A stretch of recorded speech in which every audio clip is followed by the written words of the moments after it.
Well, we did tell you that we have quite a number of people to talk to today, and that's because we have a lot of things to talk about. We're going to start off with healthcare sector development, healthcare development in itself. What are the things that we've achieved when it comes to healthcare, at least in the 2 years of the Tinubu administration? And joining us for this very crucial conversation is Professor Mohammed Ali Pate, our Minister of Health. Thank you so much for being with us on the program. Thank you for having me. All right, so let's get down to it. Let's start off with what the past 2 years have been like. What was it like when you were asked to become minister? And what are some of the things that you met on ground, and where are we with those things right now? I think this last 2 years have been incredible in terms of how the health sector has come together in a certain direction towards improving health outcomes for all Nigerians.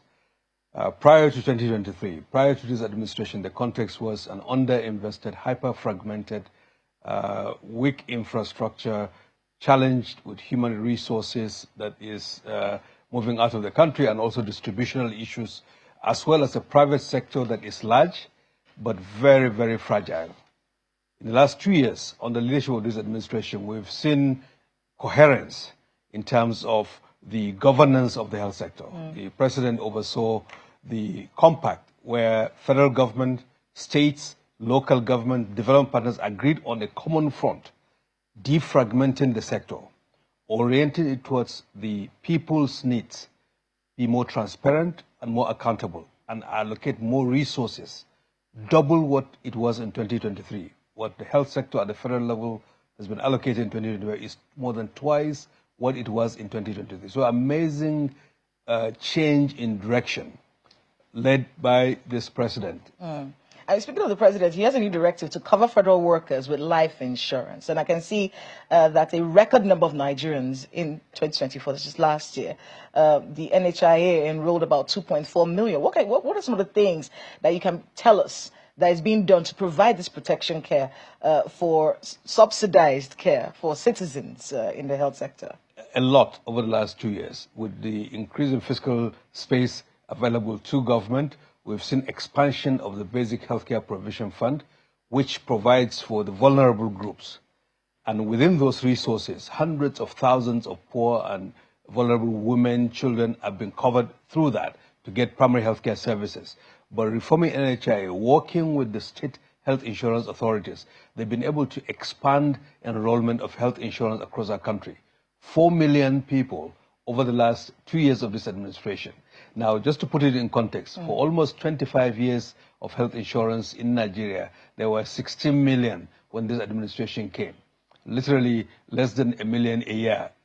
But in 2 years, 4 million. So at this rate, if we had been doing this for the last few years, Nigeria would have had more than 100 million folks insured. So the trajectory has changed, which offers financial protection to Nigerians.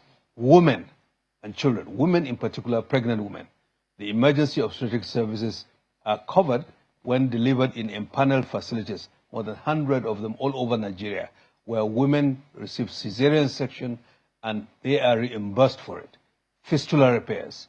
Poor women in rural areas who are obstetric fistula get repaired free of charge, empowered and put back to society. Thousands of men have had that. Dialysis, reducing the cost by subsidizing through commodities. So very tangible, direct interventions by the federal government and in partnership with states, our development partners, and I would say the collection of Nigerians have realized that a healthy nation is a wealthy nation. And the most important asset that Nigeria has is its people.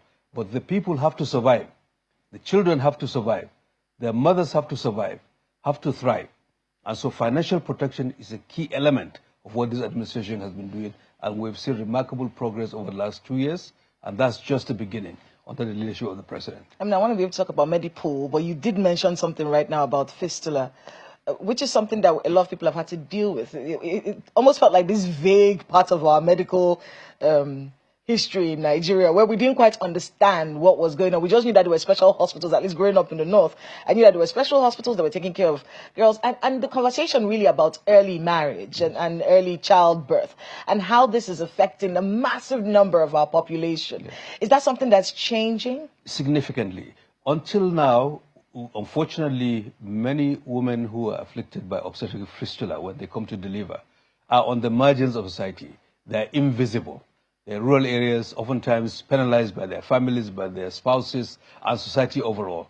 Physically, they are deformed in terms of they're leaking urine and they smell.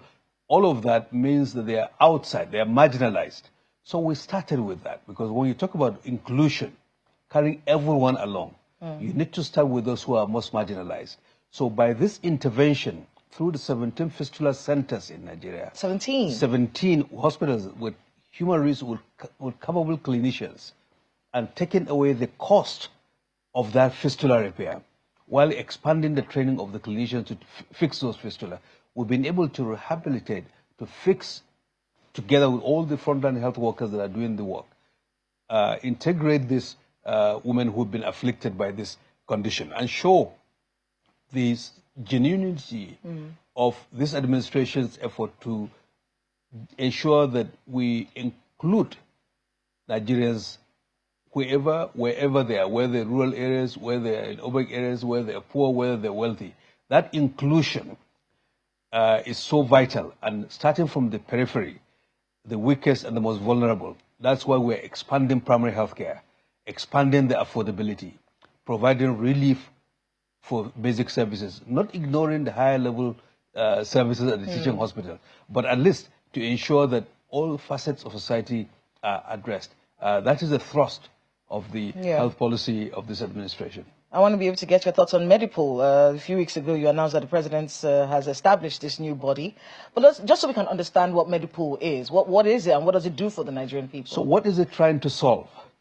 There's been hyper-fragmentation, I would say, in the supply chain. We have 8,800 primary healthcare centers funded through the Basic Healthcare Provision Fund, who receive funds and literally go off and buy drugs, commodities from whoever it is that they get. By establishing the group purchasing organization called Medipool, essentially government is leveraging its purchasing power to negotiate with local manufacturers, channel those that demand basically towards local manufacturers and suppliers of those commodities, and negotiate better prices, lower prices, and guaranteeing quality. Because without an organized demand, essentially you make room for all kinds of actors to come in. And in many countries, even large countries like the United States, you have these organized arrangements where government shapes the market. And this is falling off from the executive order that President Tinubu signed in June 2024, which provides for market shaping, framework contracts, advance guarantees to encourage domestic manufacturing as well. Because if you don't organize your demand, you buy from whoever it is that comes, whether they are from some other country that looks like you or here, and you don't necessarily guarantee the quality. By organizing it through what is called a group purchasing organization, which is the norm in many countries, Medipool was designed, benchmarked, and went through all the regulatory processes and ultimately approved. All right. Well, we were watching you giving your submission at the IMF and the World Bank meeting in Washington, D.C., and I'm sure my colleague in Lagos, Ayo, has a few questions for you on that. Hello, Ayo. Well, yeah, but before I go there, I want to quickly, double back on the issue of Medipool that you just raised. The Honorable Minister, one of the things that this administration has started quite a bit, and I think you have also been sentimental to that, is how we can become dependent in country as opposed to having to import. And I know that that's been a conversation for a while. Is there a plan along that line with this Medipool to produce locally? Because we have been told how vulnerable and endangered we are as a nation if we have to depend on these medications from different parts of the world. For decades, Nigeria has been systematically deindustrialized.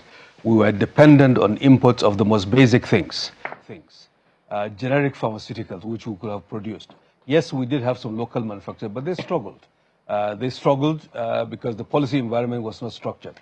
This administration tried to address it head on, and President Bola Ahmed Tinubu initiated an effort to unlock the healthcare value chain, what we call PVAC, with policy reforms, the executive order to reduce the tariffs on raw materials and manufacturing equipment, but also to encourage organization of the demand side so that we can patronize what is locally made. Nigeria first policy, basically, but in health, for instance. And at the same time, to have investable cases and attract foreign direct investment. We've heard tremendous interest globally on investors who now see our market as one that is worthy of being invested upon. And to start manufacturing generic pharmaceuticals, extending plants. We've seen test kits. Recently, we commissioned Codex Bio's manufacturing plant in Shagamu, in Ogun State. And there's several others that have now started setting up. One here in Abuja that is able to produce 600 million test kits. 2 years ago, in the whole of sub-Saharan Africa, there was no local manufacturer of rapid diagnostic kits, even to tell whether you have malaria or an infection. But now we do have local manufacturers, and that's just the beginning. There are many more that are in the line because of this direction that this government has taken to produce locally, create economic value, create jobs, but also ensure health security, because when things go down, we've realized that some countries will just look after themselves. But in our case, if we produce, we can also support our neighboring countries in ECOWAS, and we can be able to support even countries in the region. And we've agreed now to ratify the Africa Medicines Agency Treaty, which expands the market for what is produced in Nigeria in terms of medicines. So essentially, in the last 2 years, we've laid the foundation for medically industrialized Nigeria in years to come, very much in line with the renewed hope agenda of Mr. President, with health as a key part of that effort. You know, right now I'm wondering how the private sector is looking at this and looking at how they can take advantage of these initiatives that you've talked about. But Honorable Minister, most of the time when we speak with you, we tend to focus only on your health responsibility. But then there is a social welfare angle to it. And we can see, of course, it's all over the news that the government has initiated conditional cash transfer, interest-free loans, microcredit schemes, and all of that. In the first year alone, we understand the president, this administration spent something in the region of 375 billion naira. That's about 25,000 naira monthly payments to 15 million households, and a number of other things. First of all, is that one still continuing? But most importantly, of all these initiatives, one wonders, how do you measure impact so that we know whether they are sustainable, whether they should continue, or whether they have been suspended? Well, as a very large country, you know, inequality, structural inequality has been very deep. If you look at our Gini coefficient and the high poverty rates, coupled with the difficult reforms that this administration had to do, certainly the pain of Nigerians in 2023 was real.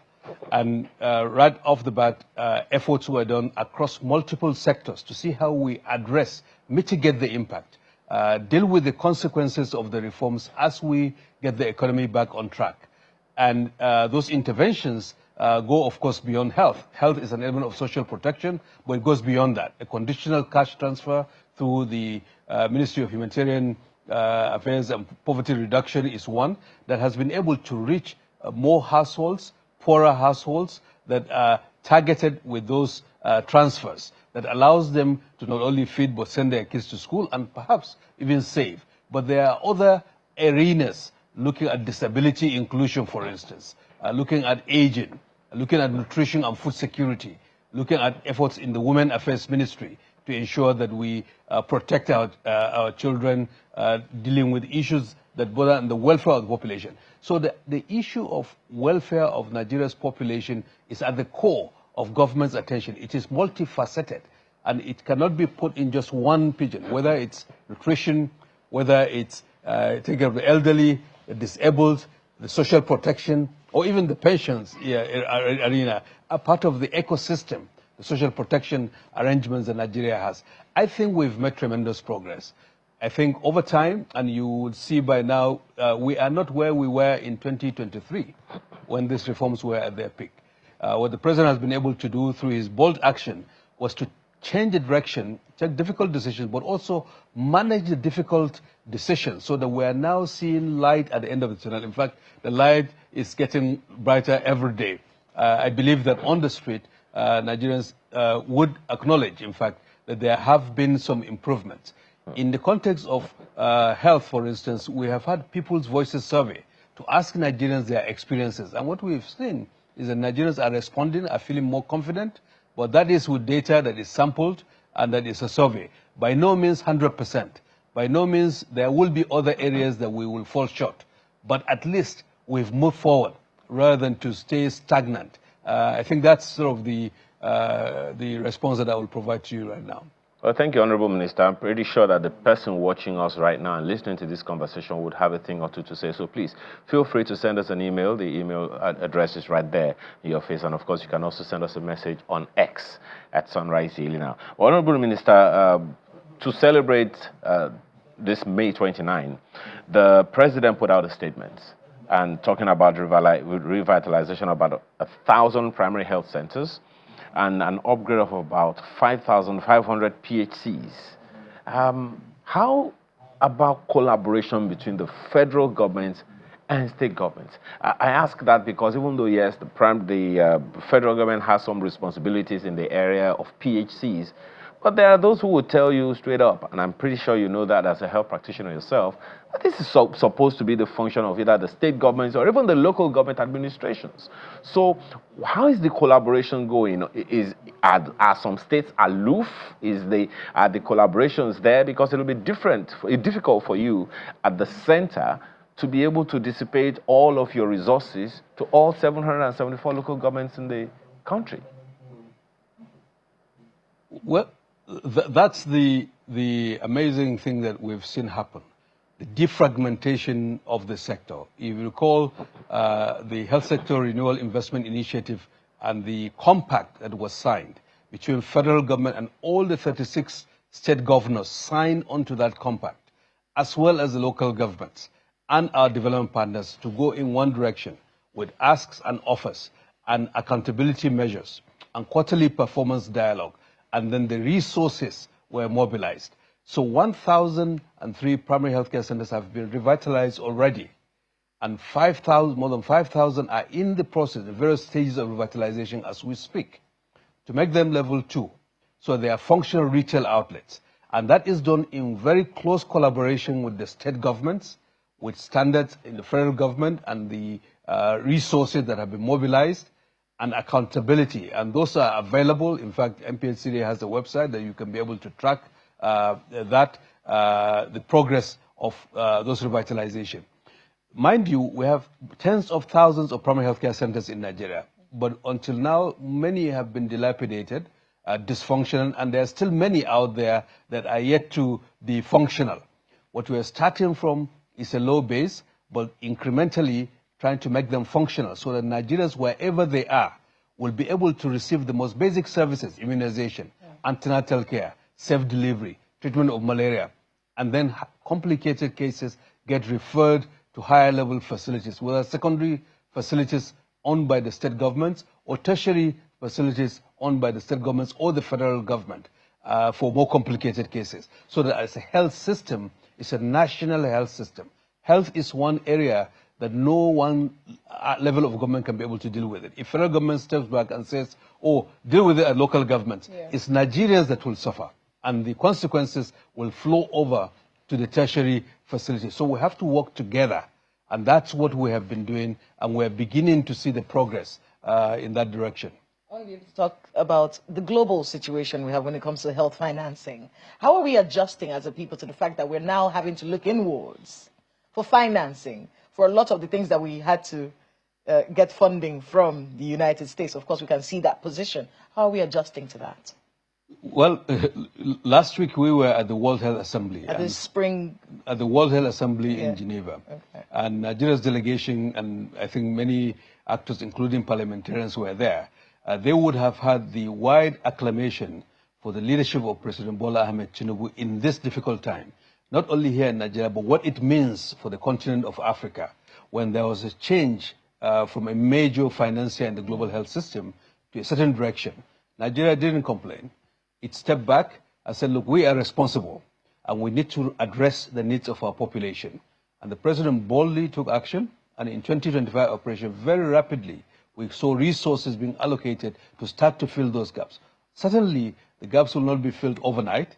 There will be challenges and missteps, but at least we did not complain, and we essentially had been on a path owning our problems and be able to mobilize our resources. I mentioned that the budget allocated to health sector in the federal government doubled from 2023 to 2025. That's unprecedented.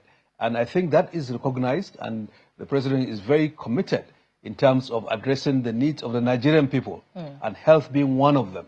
And you can see that intent in the way that he has allocated resources. And we urge state governors as well to mirror that, and local governments to also prioritize. And we're seeing many state governors also mirroring that, and we really appreciate that because are they on board with the war against diphtheria? Because I know that's something that you're pretty passionate about. Are we getting the buy-in of state governors in that regard? Together, we have been able to stop that massive outbreak of 2023, which afflicted 14 states of our country. Now, it also requires boosting routine immunization, so that as a matter of routine, children get immunized. 99% of those who got diphtheria were not vaccinated, and there are cheap vaccines available.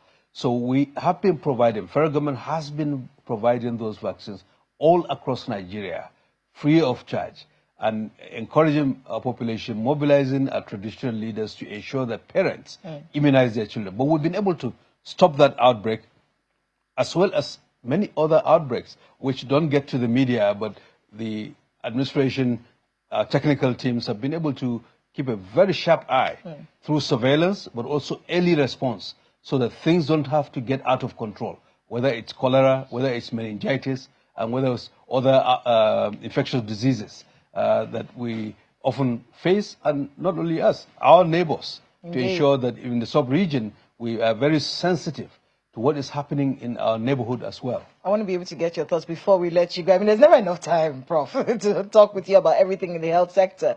But I know that there are 10 oncology and cancer treatment centers across the country. I heard a rumor that it's free. Let me explain to you. Yes, so let's get that clarification. Yes, this is a very exciting development. Nigeria has never had this massive expansion of the treatment infrastructure for cancer. 2 years ago, we recognized that it is an issue. The president approved for 6 new world-class cancer infrastructure and equipment and 10 major world-class diagnostic centers. Those are being constructed. The oncology center, 3 of them are ready to be commissioned, and we're expecting a date when President will commission it, and 3 will be ready in the 3rd or 4th quarter.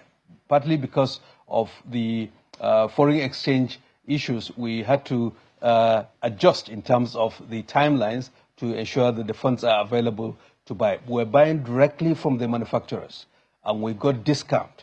And with NSIA, which is Sovereign Investment Authority, we're working very hand in hand with the Federal Ministry of Health to ensure that we deliver that.